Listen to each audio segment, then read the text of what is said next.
So we have here the Legacy of Dreams Blood Nova build. Super cool build. Excited to get into this. So much movement speed. In general, this build will move quicker. It will have more area clear than the LoD Skeletal Mages, the Blood Mages build will. So you'll be clearing quicker with this build, but it doesn't let you pick up items while you're attacking. So you have to attack and then pick up items. So this will slow the efficiency of the build down as compared to the video that you perhaps just saw of the PTR. It kind of gives you a false sense of how quick it's clearing.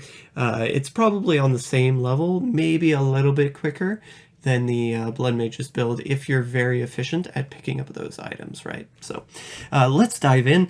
A lot of movement speed with this build. We're running the Warzekian Arm Guards on top of everything else, destroying items with the AoE attack of Blood Nova. You'll be destroying a lot of items going through the rift. This is quite handy in helping you just more movement speed, right? We're also running Lost Time in combination with the Harvest of Anguish. Bone Armor going to be a large component of this build. Keeping it up is going to be fairly important because of the Scythe of the Cycle multiplier. Your attack speed is fairly high here, so just make sure it doesn't drop. I kind of feel like the Scythe of the Cycle, though, encourages you to continually cast this as well. It's quite nice, though, the synergy between the multiplier and also the movement speed, because this is the only proc we have for our Lost Time movement speed, the 50% here that you get. And yeah, so it's like bursts of movement speed, but if you're not casting it often enough, you won't have that benefit, right? So having a little bit higher cooldown here is going to be key. We have higher cooldown from the gem on the helmet, the shoulder piece, and the phylactery as well, giving us a nice base level 40% cooldown. And then we also have from Paragon, and of course we're running Blood is Power here. We're spending so much life with the Blood Nova rune, manually casted, by the way, with this build, not running the Iron Rose where you would channel. That just takes too long in Nephilim Risk, for my opinion, but Blood is Power, quite nice here, giving us not quite a lot, not a lot of reduction here, because we are running, you know, like Blood Rush is a shorter cooldown here as well, but it's just a nice extra passive to run here, giving us those quicker resets. Very consistent procs too from this passive. Other movement speed items, we're running the Steward's Greaves, 100% move speed here. We're running the Fueled by Death, 30% as we collect corpses. We're running the Boon of the Hoarder as well. And on top of all that, we get the Gloves of Worship, giving us the Fleeting bonus, 25% move speed there, increased pick radius, and the Frenzied Shrine, so even more attack speed if you happen to have that Frenzied buff active. And there are other shrine effects that are beneficial, but those are, in my opinion, the best ones. Toughness is mostly going to be taken care of with the Gold Wrap, Boon of Hoarder, Avarice Band combo here. Though, at the beginning of the Rift, making sure you have Final Service active, having a little bit of extra toughness from standalone is quite nice also, so that's why we're running those particular passives here as well. For recovery, this particular build, we're running the Molten Wildebeest Gizzard, giving us a lot of life regen and a nice little shield. Not that we're using the shield quite so much, but just having the life per second here, I kind of feel is a really nice bonus. You don't necessarily need, with how much damage you're putting out with the extra multiplier here, fitting in that extra multiplier in season, you don't really need that extra multiplier. And that was the big deal with this build, is that before the fourth cube slot, you could still, in testing on the PTR, I ran without an extra multiplier, and I was still clearing the Rift very quickly. It's just when I got to those single target situations, the Rift Guardian, for example, it was so slow without this extra multiplier, but now it's fairly quick. I'm not going to say it's the fastest at killing the Rift Guardian, but it is quite nice. And Trigul's Corroded Fang going to go as the last slot here in the cube, we're already running the Blood Tide Blade,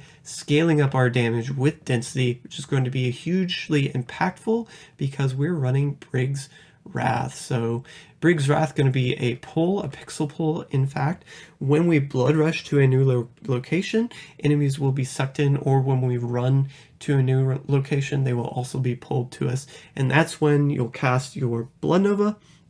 Both you will cast your Blood Nova, and then on top of that, your Simulacrums will follow a few frames behind, casting their Blood Nova.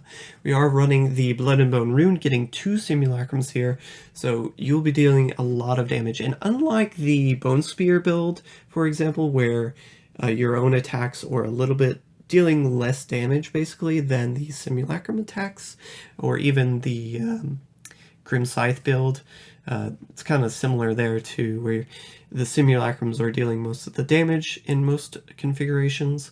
This particular build, your Blood Novas deal just about the same amount of damage as your Simulacrums do. So you get a huge burst of upfront damage. It's just really impactful. It feels really, really quick. Clearing. It's such a fun build to play with the pixel pull. Anyways, the Triggle's Corroded Fang circling back, going to be proc by our Aura Frailty, also affecting enemies, giving us that nice 15% crippling bonus. Yeah, it's just a well-rounded build. A lot of utility with the homing pads, able to port out. The chest piece here is fairly optional. If you want to go higher movements, I've got the gold skin here for this increased gold, but if you wanted to go, say, Talrash's chest piece, it's a wizard chest piece, for the attack speed affix here, you could do that, getting a little bit more attack speed. Blood Nova, by the way, comes baked in with a 1.2 times multiplier, attack speed multiplier, fairly efficient when being manually cast for getting those fast attacks, which is quite cool, by the way. Even at these lower levels of attack speed, you will still be casting quite fast.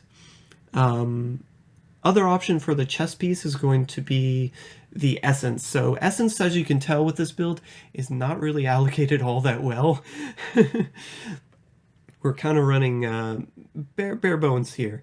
The big Essence cost reduction here is going to come from Voracious. So killing enemies at the beginning of the Rift is going to cost a little bit more Essence, but should be quite easy to do. And then after that, you have 50% cost reduction going through the Rift.